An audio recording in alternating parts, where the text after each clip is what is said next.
So I usually get along with my mother-in-law, but sometimes we clash.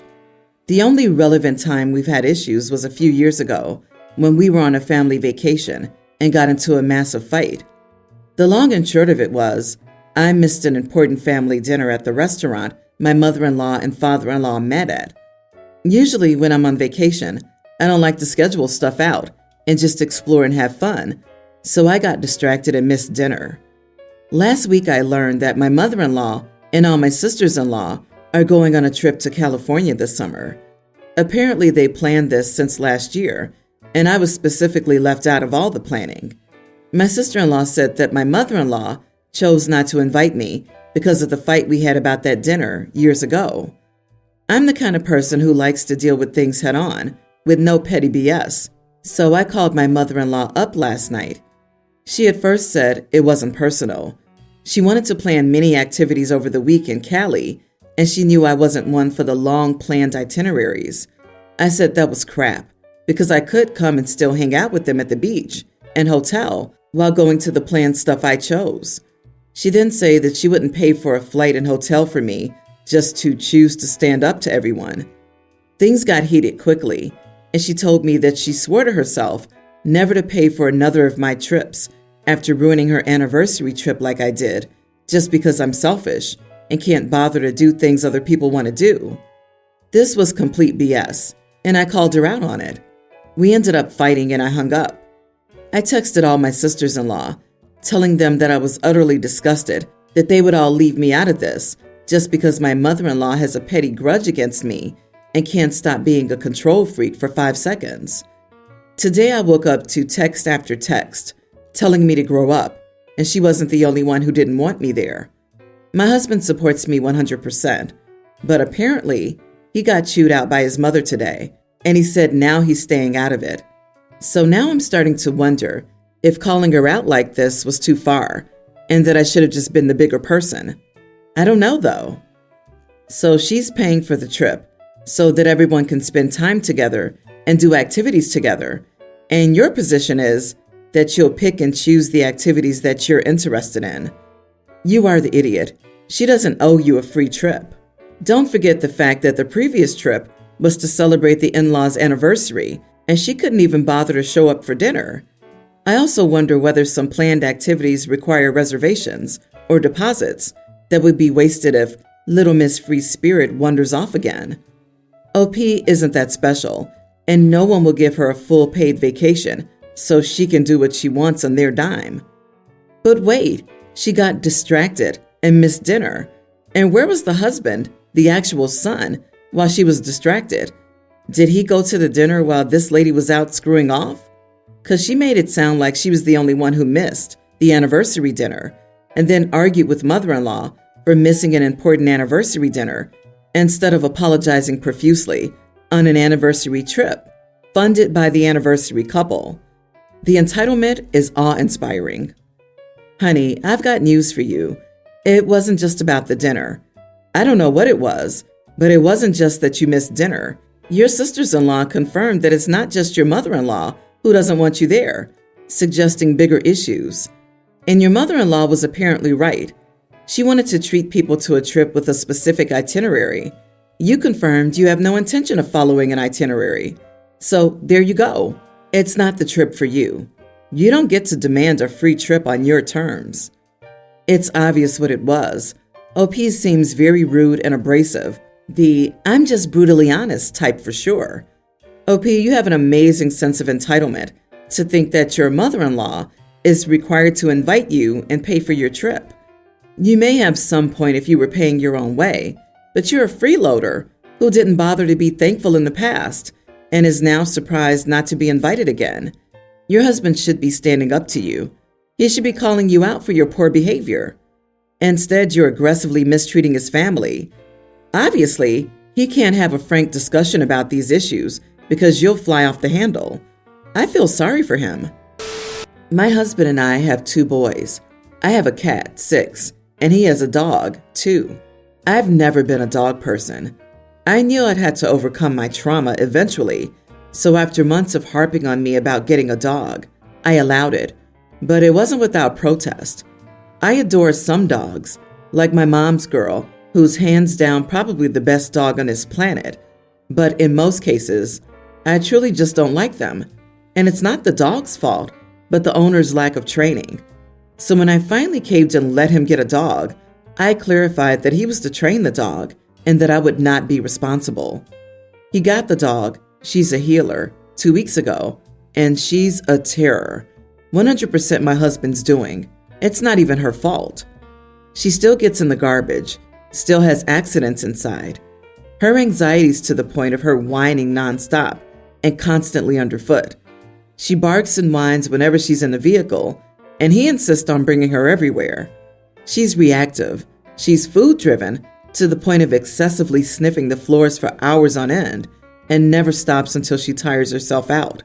She stares at you, whining whenever you have food.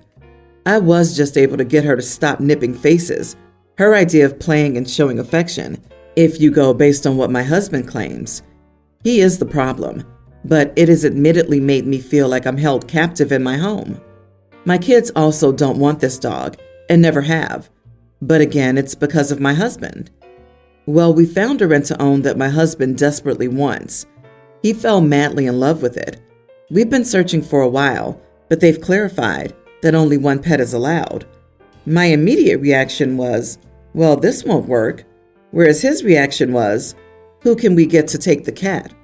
I told him I wasn't willing to get rid of my cat so he could keep his untrained dog that no one wanted but him. He thinks I'm an idiot because I don't have the same bond with the cat that he does with the dog. I can see his point, as he has an unhealthy obsession with his dog, and she's the exact same way as him, but I still won't do it.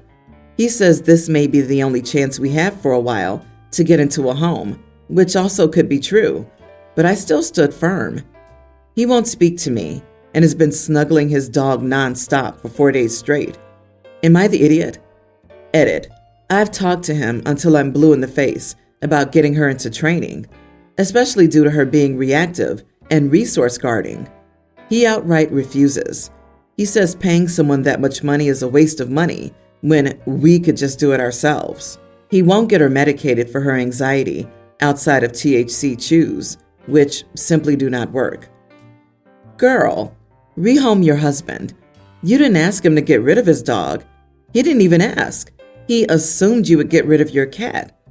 Add the fact that he's an irresponsible dog owner and a selfish man who doesn't care how much his dog annoys his wife and children, who must share a house with them, and how the dog herself isn't happy because he isn't providing her with a healthy bond and home life.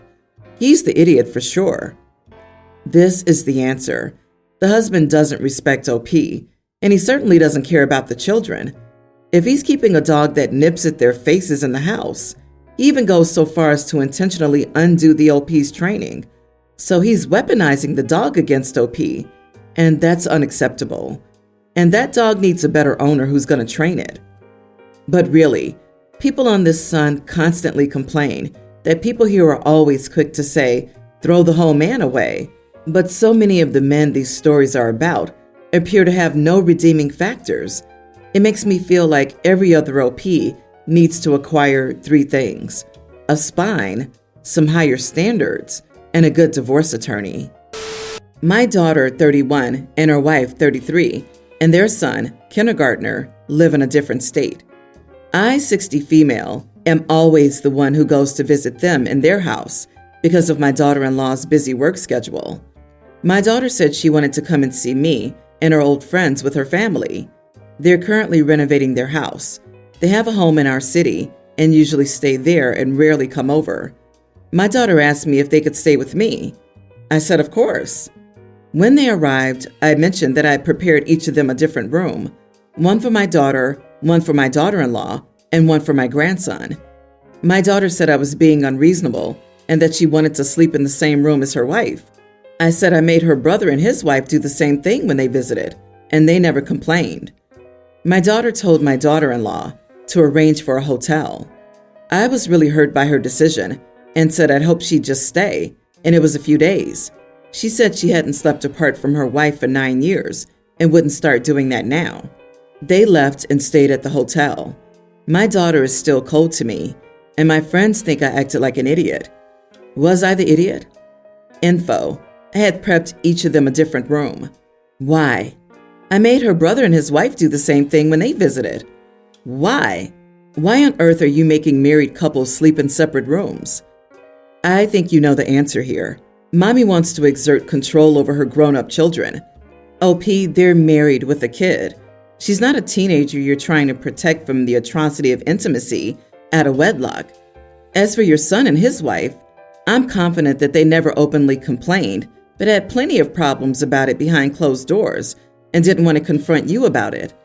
I bet the brother and his wife only visited once. Since then, they've just been too busy to visit. Unless your reasoning is, the only guest beds I have are singles, so I made up 3 rooms because I didn't think they'd be comfortable squishing 2 adults into one tiny bed. I have to go with, you are the idiot. Your daughter simply isn't willing to take crap like her brother. Good for her. I, 40 male, am married to Claire, 39 female. I have 2 children with my late wife who are teens.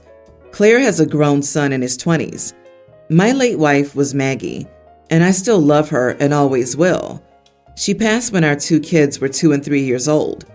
We had discussed the possibility of it happening because she had a job where she put herself at risk to help others. She's still very much part of our story. When I was ready to date again, I went into it with some basic points that needed to be okay with a potential partner. Those were, I was not looking for a mother for my children. They have a mother and didn't want a relationship where they called someone else mom. Yes, we talked about it. Maggie would always be part of the picture, and any partner of mine had to be okay with that. Maggie would not be forgotten or erased just because I was ready to date. I also didn't want to have more children. When Claire and I met, she told me all of that was good with her because she had a grown son and didn't want to start over, and she respected that I still loved my late wife. She and my kids got along, so I felt good about our relationship. Things were good until last year, when my youngest told me Claire had been making them uncomfortable around Mother's Day, and that she had requested that my child suggest a change of plans and we do something for her that Mother's Day. Claire was always with her son while the kids and I would visit Maggie's grave, go out for lunch at the diner Maggie and I took them to while she was alive, and we'd chill afterward. Claire wanted us to drop that and never said a thing to me. I brought it up to her, and she told me she felt it was time that the kids and I joined her and her son for Mother's Day and embraced the person who was there. I told her she was celebrating with her son while my kids and I were remembering and honoring their mom. She was very closed off, and I told her we needed to speak to a therapist because I could see more was going on. It's taken this long, but since February, she's been opening up and saying how she does want my kids to view her as a mother and how she isn't okay with how things are, with them seeing her as a family but not a parent, and with how much Maggie's still a part of things. She also admitted her relationship with her son is not what she pretended it to be, and she wanted a chance to have a closer adult relationship with my kids and to be the mom of an adult she always thought she would be. I told her she couldn't use my kids to fulfill her wish when they don't want to be a part of it. She told me if I loved her, I would encourage them to at least try, and that I said that to her very dismissively. She told me I was being rude for the sake of being rude. Though the therapist agreed with me, Claire is still hurt about what I said. Am I the idiot? Not the idiot, as long as this is what your kids want. The thing is, kids can have more than one kind of parent in their lives. Rather than focus on never replacing their bio mom, you could encourage the 3 of them to form a different kind of relationship, one where she's a trusted adult in their lives without erasing the presence of your late wife. I can tell you love your kids. However, I also wonder if their reluctance to embrace Claire comes from a place of not wanting to disappoint you.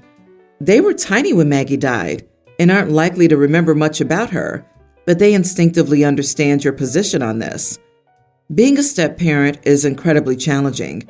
You do the work, love the child, often get no authority, and receive very little appreciation. So compassion for Claire is important too. After 13 years, it's very honorable that you're still including your late wife, but at this point, it's also time to let someone in and to bond as a family of 5 instead of 3 plus 2. She doesn't want your kids to call her mom, but she wants to have a healthy parental relationship with all 3 kids who she cares for every day. This doesn't sound like a crazy wish, like you're implying. As much as I respect that you were not trying to replace your late wife in your kids' lives, it sounds to me like your late wife takes up way too much space in your marriage. I, 20 female, have an older sister, Jen, 28, and a younger sister, Chloe, nearly adult. Jen made our lives a living nightmare. She was rude, reckless, a liar, a thief, everything. She refused to go to therapy and fought our mom every step of the way. None of us could have nice things because Jen would ruin them or the moment. She got into a screaming match with Chloe when she was 11 and Jen was 22. There's so much more she's done, but it's very personal. She was a bad person, full stop. When she was 24, she met her boyfriend, a literal godsend. Jen finally went to therapy, got a degree, and has a job. She's not perfect, but I can't acknowledge the effort as much as I dislike her. Over the past few months, she's been trying to reconnect with the family. Chloe's full no contact, but Mom and I have been seeing her. I feel like she's been lying to her therapist because she's been told she was the scapegoat. I was the invisible child, and Chloe was the golden child. This couldn't be further from the truth. I'll admit, at the height of Jen's spiral, Mom did assume everything bad was caused by Jen, but that was because it had been years of the same destructive pattern of behavior. Like, yes, Jen, you're an alcoholic. Of course she's going to assume it was you who stole her booze. Or assuming she got fired from her job due to her attitude, which is why she got fired from every job beforehand. Or assuming she was being brought home by the police because she regularly breaks the law. This was never Mom being malicious, but that's what you've come to expect over nearly 10 years. You will make a snap judgment. Jen and her fiancé, Luke, met with me to have coffee, and she brought this up. And I'll admit I laughed in her face. She asked what was wrong, and I said, scapegoat? Seriously? Jen, I'm glad you're getting better, but you were a piece of crap growing up. She got really upset and said she was trying to reach out. I said I appreciated it, but she had to acknowledge how much hurt she caused everyone. She stormed out and texted me, saying she would not be disrespected like that, and that it took her years to realize the family's dynamic. Am I the idiot? Edit.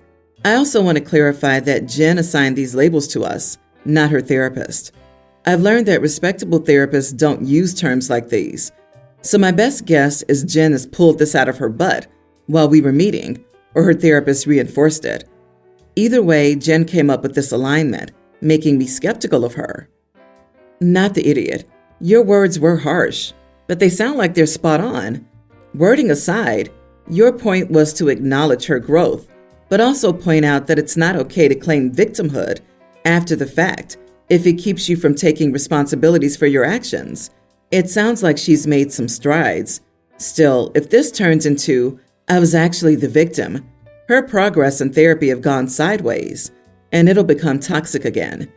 You were right to point that out and ensure she knows you have your own memory of how this went down. Info.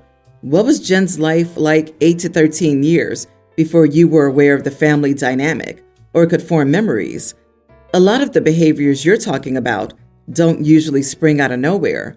And if there was abuse or neglect in Jen's early life, she was probably acting out. The fact that you were the invisible child suggests serious issues stemming from your parents. That's not crass at all. Let's say she had some abusive experience. Then she abuses you and your sister because of that. If she's not responsible for her actions due to abuse, then you're not responsible for your actions due to her abuse. And the person you abuse because of that isn't responsible either. Who's responsible after all? When does it stop? You cannot be the bully and the victim in the same relationship.